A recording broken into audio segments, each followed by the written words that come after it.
Welcome to a special edition of the Sports Clinic podcast. With me is the amazing Phil Brown from Beyond the Pitch. It's such a privilege to have him. Thank you for coming on. Thank you very much, mate. I just come on for the compliments. So, so yesterday at around 4:30 p.m. in the afternoon, I think David Ornstein broke the internet, gave Manchester United fans the news that they were hoping for, one way or the other.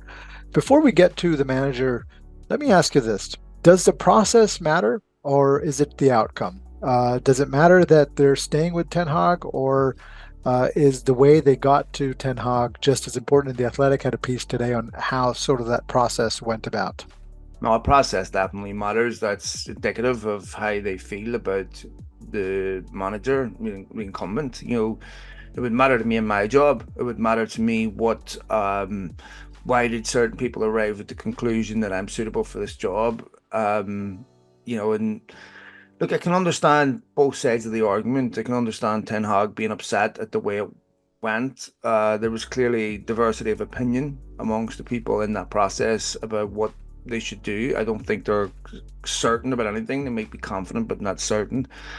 That's healthy. I believe that you have different views that need to be considered. And I think one of the first things that we've had in this process that United have lacked in the past is that there's been contributions from relevant areas of expertise, of particular people that understand what they're being asked to evaluate. Diagnosing a problem is harder than what you think, especially when you're asking people who are part of the problem to diagnose it, because they rarely include themselves in that diagnostic.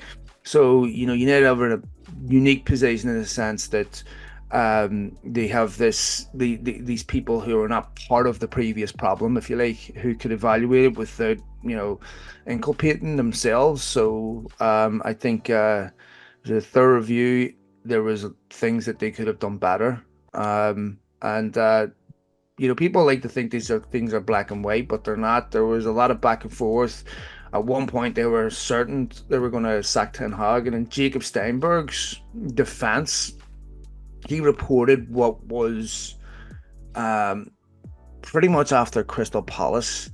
There was a strong consensus that United were going to sack Ten Hag after the FA Cup. I don't think they expected to win the FA Cup, and I think had they not have, they would have. And it wasn't just the FA Cup. Leading up to that game, they beat Newcastle, they beat Brighton as well. So Yeah, there was this crescendo leading up to the FA but Cup. I think, sorry, the Brighton game, United were really poor in Yeah. that game. It wasn't a performance in that game that you would convince you of anything. And, Newcastle, okay, yes, that helps. But I don't think either of those would have been enough to keep his job. I think the fact that he played really well against City Helped them. didn't scrape a win. Tactically was astute, dominant. Really, I haven't seen City controlled that way by anyone in a long, long time. In a game that they have to win, even Real Madrid couldn't do that. So I know it shouldn't come down to one game, but when you win a trophy against arguably the best team in the world or thereabouts, that is a big factor. And it increases the risk, it increases the pressure on the replacement. And look, I think with his new contract, it's essentially a contract, not necessarily a renewal, but a contract that is a new hire for Ineos under their terms and conditions. I imagine it will be heavily loaded with clauses that would allow United to sack him if specific goals aren't met within a specific period of time. I think it'll be very heavily worded and have very specific clauses in it that will allow them to do that. Let's come back to the process. Do you think they abandoned a decision on a new manager because they didn't find someone they like, or do you think they were convinced that Ten Hag met enough of the criteria and they felt that they could move on with him? Because when you look at some of the names, Thomas Frank, Marco Silva, Roberto Martinez was discussed. These are not names that the fans would sort of be enthralled with. Now they have to do due diligence, of course, but how do you think they ended up? And does it matter how? Does it matter how they ended up back on Ten Hag? I do think it matters. I think that, to be fair, we want decisive leadership, but it's very, very hard to come to an objective decision on this that either way, because you could easily make a case for sacking him, you could easily make a case for keeping him. There's good arguments either way. So sometimes, you want decisiveness, but the evidence doesn't give you a firm opinion either way. What I would say with potential replacements, yes, they're underwhelming in terms of their track record, but this is the way football is going. I mean, if City were to lose Guardiola, who would they replace him with? That's such an obvious, outstanding candidate above everyone else that this would be the guy they go for. I mean, even Real Madrid had to go back to Ancelotti because of a lack of obvious alternatives. And the way football is going, you know, the Alex Ferguson, these types of managers, the job doesn't look anything like that anymore. And Yeah, you're working it's within a totally structure. changed. Yeah, so you're essentially got 4 or 5 managers, so it's you're a coach working within a structure. And I can understand why clubs do this because the average tenure of a manager is 3 years. Tuchel's hasn't had 2 years at a job since he left Mainz. You can't have revolution every time a manager leaves. This is way too expensive. There has to be, if you go to work for any company anywhere else, you don't get to completely construct the whole company around you. Correct. You have to work within an ideology and a structure of what the company wants, so that that you don't have complete revolution every time you leave. So I can understand that, and I just think that the way football is going, what they're prioritizing today is less of the Ancelotti type manager. I mean, he might be Ancelotti and Guardiola might be the last two of their Last kind. of those. Maybe Coming back to your point about the new contract, is he now Ineos's guy? And if he signs this new contract, not the manager they inherited, but their guy. And if so, is this a year 3 or year 1? Maybe year 1.5. I don't think it's year 1. There's been no continuity in it in anything that would allow you to build. So he's definitely Ineos's guy. They picked him. At this moment, he's their hire, right? So They no decided. looking over the shoulder if things are rocky the first couple of months. I mean, realistically, they're not going to be judged in the same way if they hired Zerbi or Frank, where that is a complete clean break. But Ten Hag is their guy. They decided that after evaluating all potential candidates, this is our guy. I still think that there's some things that still need to be decided in this. I mean, there hasn't been any official comment from the club, as far as I know. I haven't been on the internet today, but I haven't seen anything. And a lot of these are briefs that have been given to a lot of people. Ten Hag obviously wants to stay. There's not complete agreement on all the terms and how they're going to work out, as far as recruitment goes and what is a veto and what isn't a veto. And, you can have veto power without having veto power, because any player that wants to sign in for a club is going to want to speak to the manager. The question is, you can veto all the signings you want, but what's your alternatives? Who are you getting in replacement? Are you getting your guy? I think one of the reasons why United are firm on this veto with Ten Hag, that they may not have been as firm with other potential candidates, is because of the uncomfortable relationship with SEG.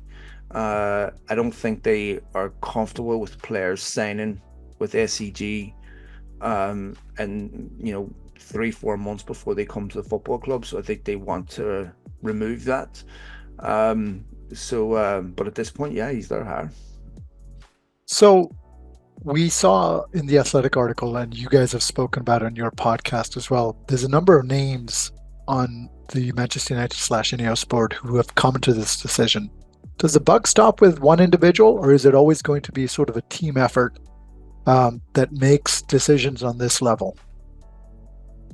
No, I mean, ultimately, you can't say the buck stops with Ratcliffe because he's the one that picks the people that make the decision. But this isn't this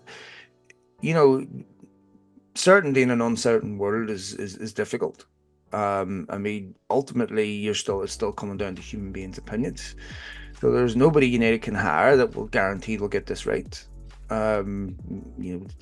possible. So, this is a collective decision, which, in my opinion, Sadi, is much better Right. than an individual's decision. I think that when you have a collective decision, it insulates you a little more from some of the biases and your own biases and your own priors and your own blind spots that sometimes can be it can lead you to wrong decisions and wrong conclusions. Plus, I think it's much more intersectional in the sense that they consider much more things that are relevant to the decision. I mean, we're talking about no new manager will succeed without a functioning football structure. So why should we expect that from Ten Hag? The medical department's not fit for purpose. That had a major impact on United's season. I mean, look at the cup final. Lissandro Martinez made such a difference to that team. Had he not have been back, I don't think they would have won that final. um, to play 3/4 of the season without a left back is unconscionable at this level. If you want to be serious about winning trophies, you won't at this level. That's a big, big, failure point for United. So, these are things that maybe Ten Hag could have finished sixth if he'd have done better, but I still don't think there's a manager in world football would have got that Man United team in the top four with the problems that he had. No, that's a fair point.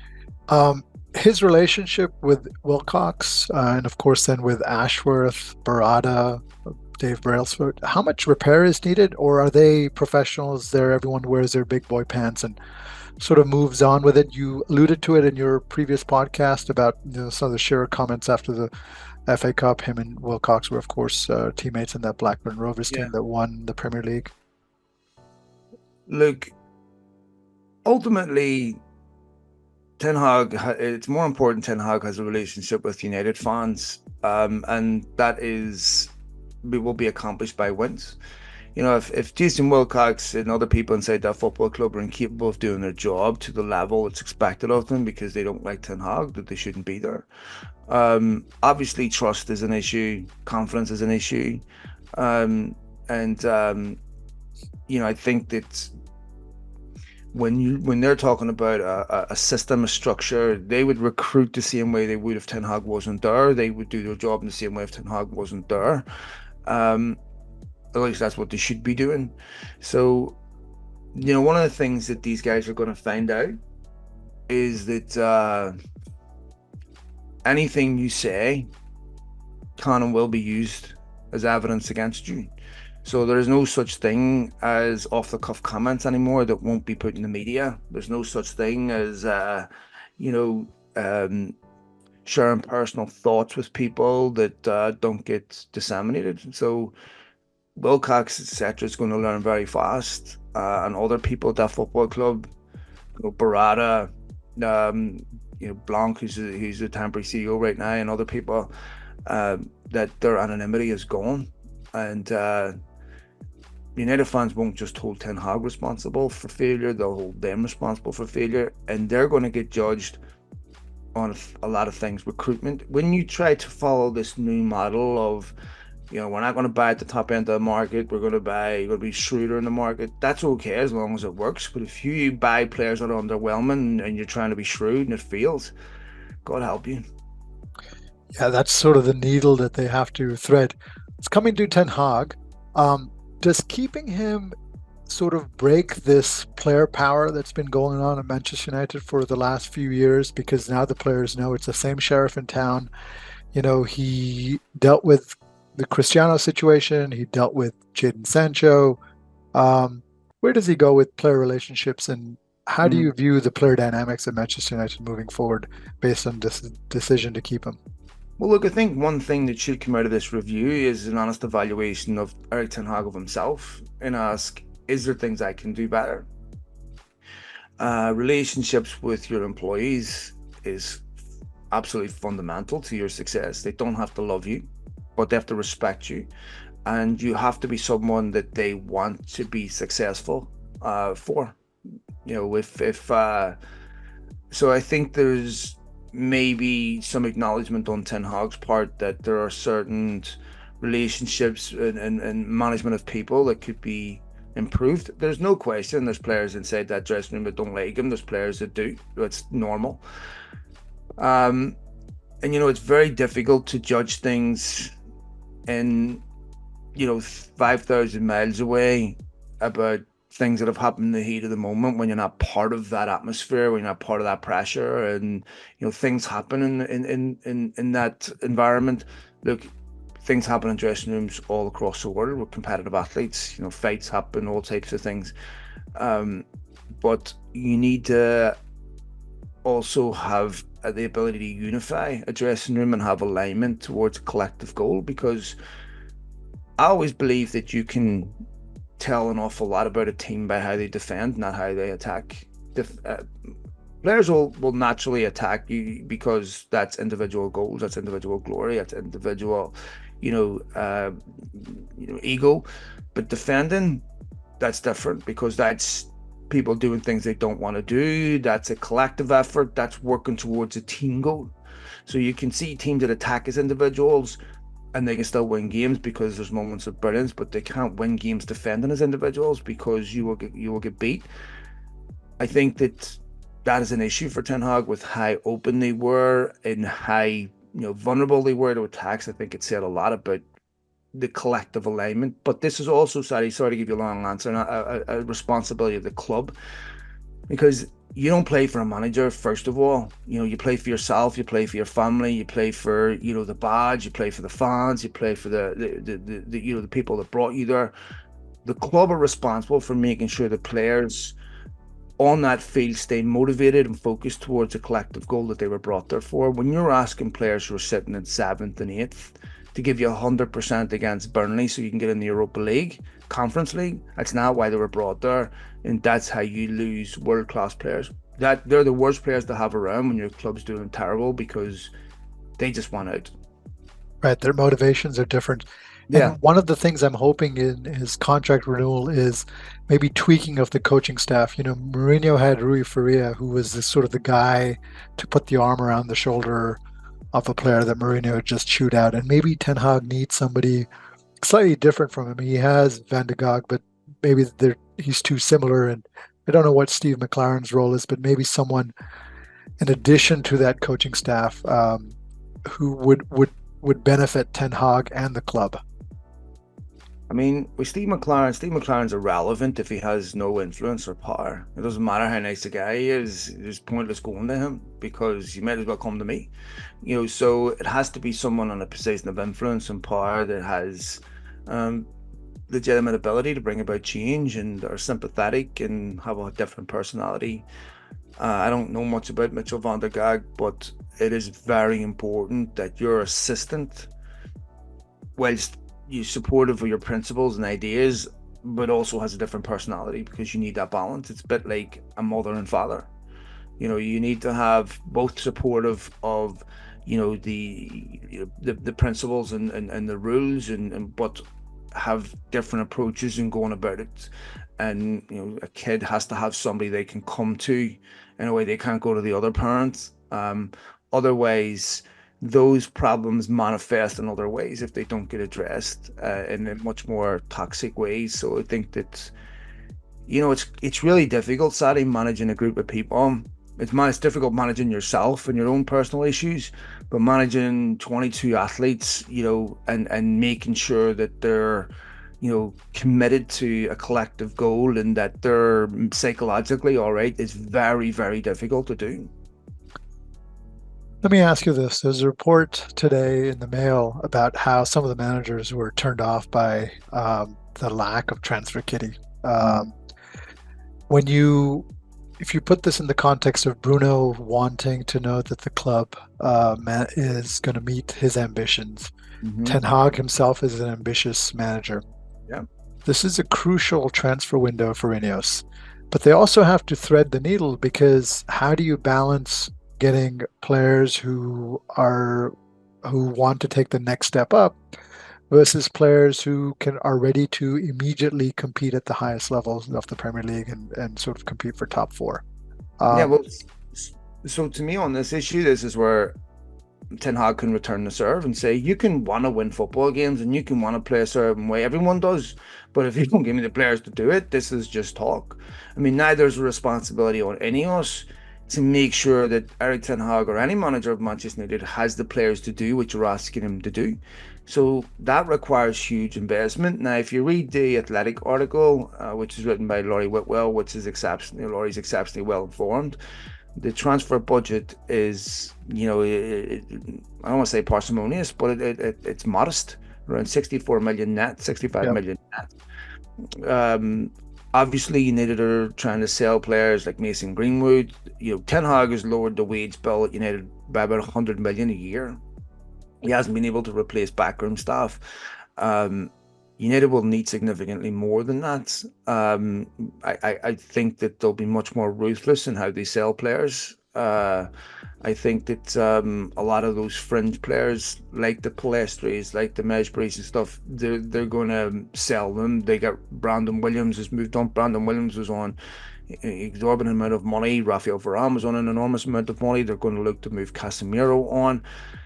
So there'll be some room for maneuver with the wage bill that will be saved. One thing I do completely support them on, and I agree with, is you can't have fifth choice centre backs on 250 grand a week. If you're Right. fifth choice centre back, you're not a 250,000 pound a week player.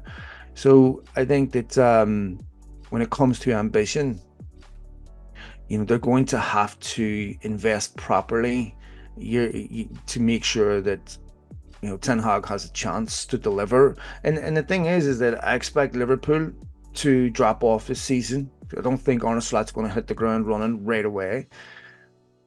City are in a bit of a weird position in that this will be, I'm pretty certain, Guardiola's last season. They are obviously challenging, they're in litigation right now, obviously challenging how much they can spend. I think some clubs will be waiting to see the outcome of that before they aggressively go after the markets. So I think that there's some opportunity for a United manager to finish top four, but look, it's incumbent upon the club to make sure that they give him the players that he needs, because three or four players, once you get past three or four players, that United first team squad, it's an average squad. Yeah, I think that's another reason, risk mitigation, why continuity with Ten Hag helps, because clearly between Liverpool and Chelsea, that's two of your potential top four rivals who will probably take a step back. Clearly, City and Arsenal will have continuity. Spurs will have continuity. But had you made a managerial change as well, you'd be behind the eight ball with a new manager, one having to learn what it is to be a Manchester United manager, then two having to reevaluate the squad. So I think this gives them a step up next year. Cautious optimism, would you say, heading into next season? I'm cautious. Optimism I don't have yet, because that's going to be as a concept that will be relative to how United recruit. I mean, this is have a huge. The squad as it stands right now is weaker than the squad that finished at the end of the season. They've already lost Varane, Right, Martial. sure. These are you know Varane is a loss. Martial isn't. There's a number of players that are on the fringes of United that are on massive wages that need to be moved on, like Sancho and what have you, that offer no benefit. Um, but I think that they will probably let Christian Eriksen go on a free, even though he's another year on his contract. I could see United letting him go to somewhere like a Brentford or somewhere like that. And so it all depends on how they recruit, who they recruit. One of the things I would caution Ineos over is overestimating their popularity and how flimsy that is. Because if they go out and have a really underwhelming summer and bring in 3-4 players that are relatively average, they're going to find out how quickly that will deteriorate. For United, the one thing you can't factor in is the pressure. And you can buy good players, but handling the pressure is something you just have no idea. And so I would, if I was them, they need to bring in a couple of players that really move the needle. I appreciate your time, Phil. Thank you very much. Pleasure to me. Thank you very much. Good luck with the podcast. It's always a pleasure. Thank you.